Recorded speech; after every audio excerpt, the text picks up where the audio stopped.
G'day everyone, welcome back to True Blue Motorsport on what is an absolutely cracking autumn's day. The sun is shining, the birds are chirping, all that good crap. Today, bit of a quick one, but we've got this beautiful VF HSV Senator. Now this thing sports a built and very solidly worked LS3 with something a little bit special under the bonnet as well. Yep. She's blown and she's punching out about 500 kilowatts at the rear wheels. She's no slouch. Unfortunately, with all that power, means the stock 6080 trans has said, no more fellas, I'm out of here. That's it, I'm out of here. So we're gonna pull that thing out of there, send it off to be built.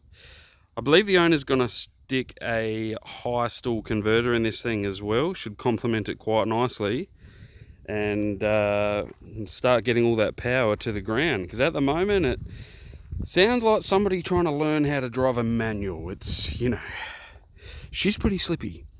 Anyway, let's get into it. As I said, this will be a very, very quick video today. Most of us know how to pull a gearbox out. It's pretty straightforward stuff. Exhaust off, tail shaft out, undo the torque converter bolts, move the starter out of the way, and pull the trans out.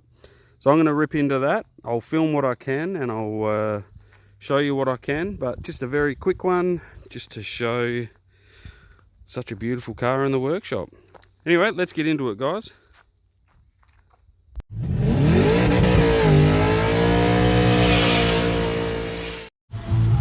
So we've got our gearbox back and it is built tougher than Chuck Norris.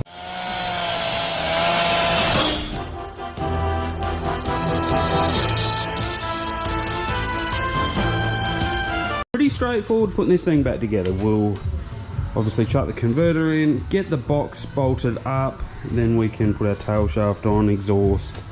Let's get it done. Now I didn't film much of this pulling it out, I just wanted to get it done, but guys, it's pretty straightforward. Pulling a gearbox out, doesn't matter if it's a newish HSV or a HQ Holden, it's all pretty much the same.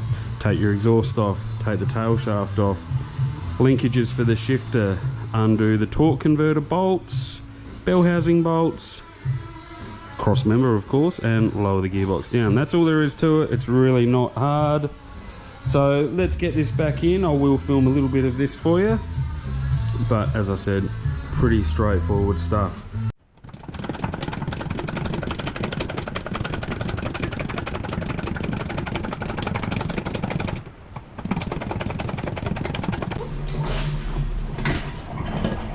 The trans is up on the trans jack. We're going to chuck the converter in and chuck a little bit of oil in it. Won't fill it all the way until we get it in the car on the level. But we're going with a bit of this gear, a bit of Penrite for the win. You will need a little pump to do this job. And the owner has splurged. He's got himself a new converter. It's an RTS converter, the Bandit Billet Plus. It's about a 3,000 RPM stall, which is going to be more than enough. This thing doesn't have a huge cam in it by any means. It's more relying on the huffer sitting on top of the engine to get the job done. But anyway, let's chuck a litre of oil in this thing for now. We'll get it in, the old 3-click job. Oh, she is waiting, old girl. 3, 2, 1. Ah. 1, 2, 3.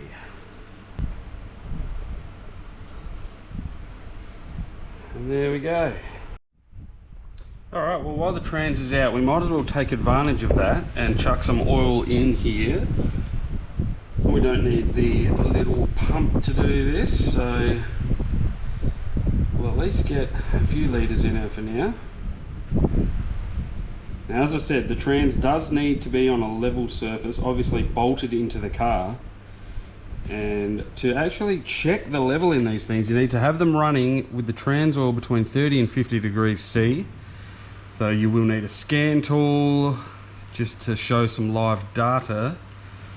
Unless of course you've got an aftermarket trans temp gauge fitted, which this car does not.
Trans is bolted in and I'm about to do the converter bolts, but this is critical that you check this, guys.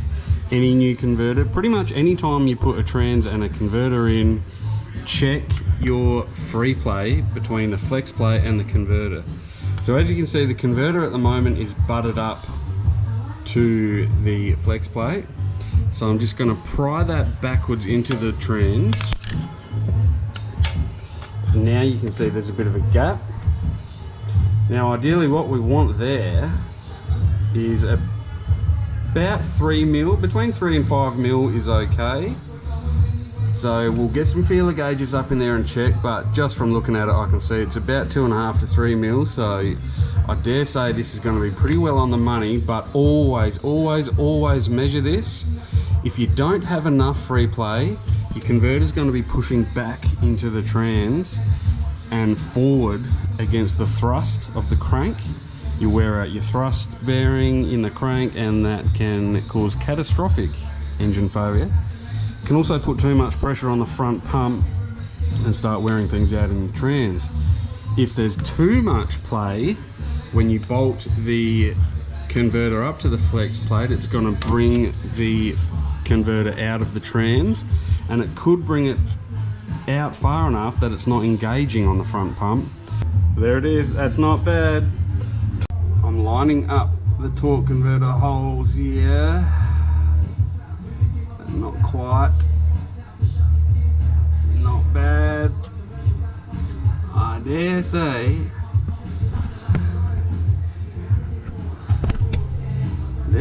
We're on the money. Now we've got some ARP bolts to go in this thing, but always use Loctite on your converter bolts, guys.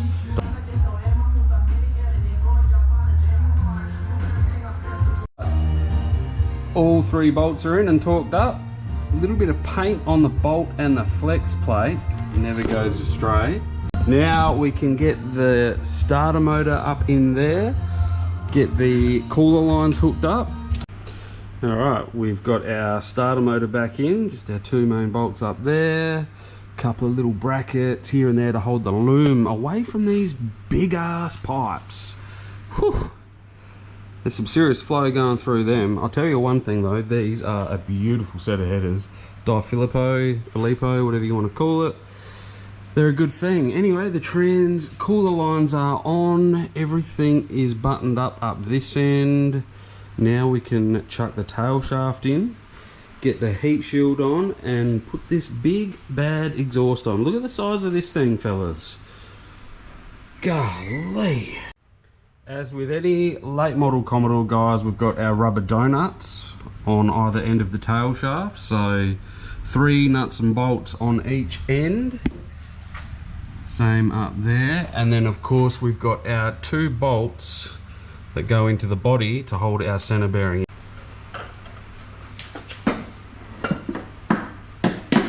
Tail shaft is in. Now we can put our heat shield up and on. 4 big bolts at the back.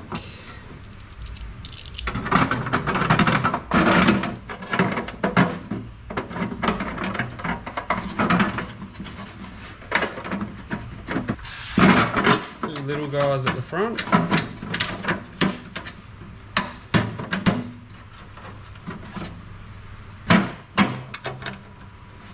Couple of ugga-duggers.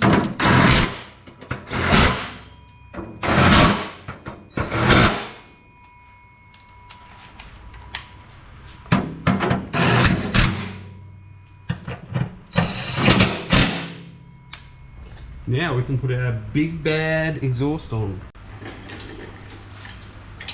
I'm not gonna lie, this thing is heavy, so we're gonna use the trans jack, and I'll probably chain it so it doesn't fall off.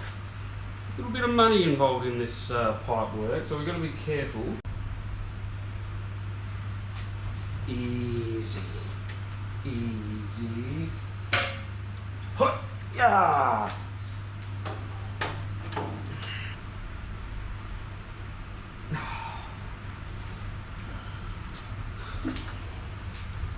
Alright, we'll give these a quick buzz off with the old DG, and then we can put some silicone on there.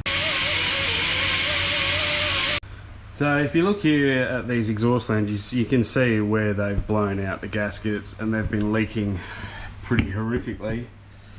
It's even more evident there, and it's the same on this side as well. So definitely a little bit of copper gasket maker will help this, and also some smooth surfaces. There's actually rust on the surface. You can see under the actual where the gasket has been. So whether these weren't cleaned nicely before they went on, or if they just weren't tight maybe and they've got a bit of moisture in them, who knows, but we'll rectify that and hopefully they won't leak.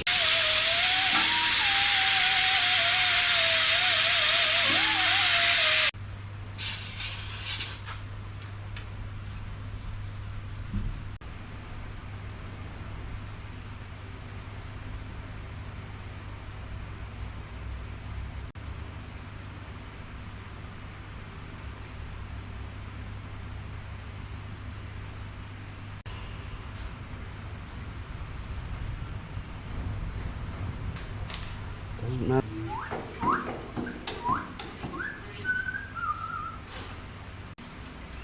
Yes, my 12mm ratchet has decided to shit its pants. That's fantastic. Oh, come on, ratchet for me, you dirty bastard.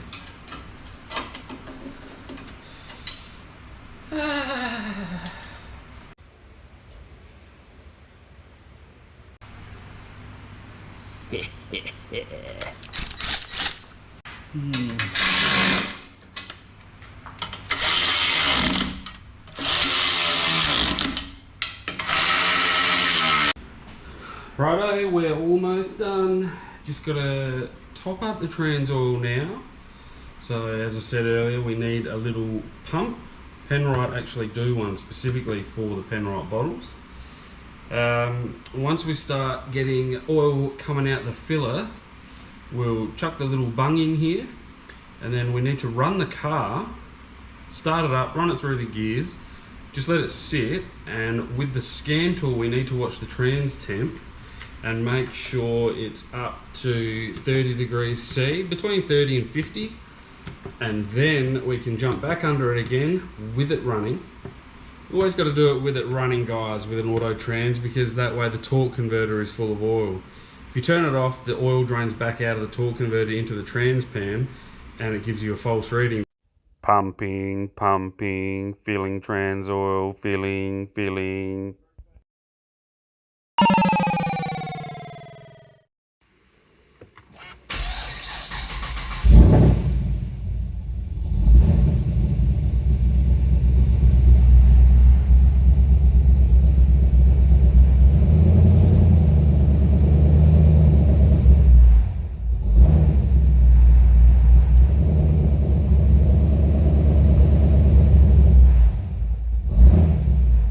So I'm just spending a couple of minutes running it through the gears, reverse, neutral, drive, neutral, reverse, neutral, drive, just to get all the oil circulating through the converter and the trans. Then we can lift it back up, check the level, and send it.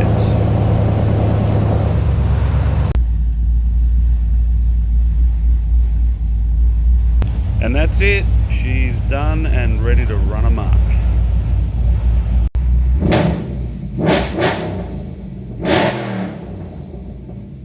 She's a spicy meatball. Anyway, that's going to do it for this one. Just a quick episode today, guys. A quick how to do a trans swap on a VF. So hope you've learned something. It's a pretty straightforward thing, as you saw.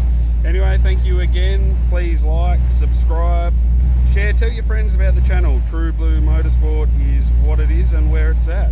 Also give us a like on Facebook if you like what you saw. I'll catch you on the next one, guys, and I've got to tell you, there's a couple of big solid builds coming to the channel. I've had to keep it under wraps because they're being unveiled at specific events, but the time is near. I've been a busy boy, so stay tuned. That's coming really soon. Anyway, thanks again, guys. We'll catch you on the next one.